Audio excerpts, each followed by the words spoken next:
Let's trace energy's journey from the sun to your phone and see why efficiency is so important. Here's a simple question that actually connects everything in the entire universe.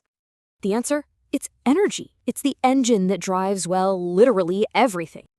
So what is it? Simply put, energy is what makes things happen, from tiny atoms to massive cities. And for us here on Earth, almost all of it kicks off with the sun.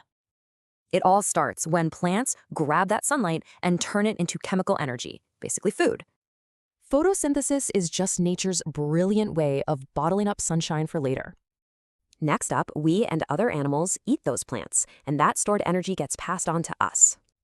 Our bodies then use that fuel to power everything we do, from thinking to running, you name it. And we take it a step further, right? We use fuels to power all our tech and our cities. So when you think about it, life and technology are just different ways of converting energy. But here's the big question. Is any of this perfectly efficient? Nope, not even close. And it's all because of a universal law. Here's the deal. Every single time energy changes form, some of it just leaks out as heat. Take your car engine. A whopping 75% of the fuel's energy, it's just wasted as heat.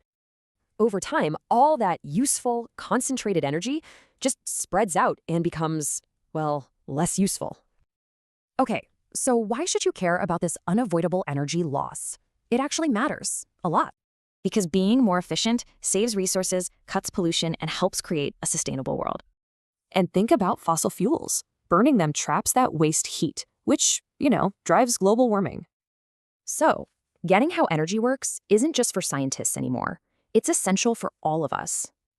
Just remember, from your own heartbeat to the sun, it's all connected by this invisible flow of energy.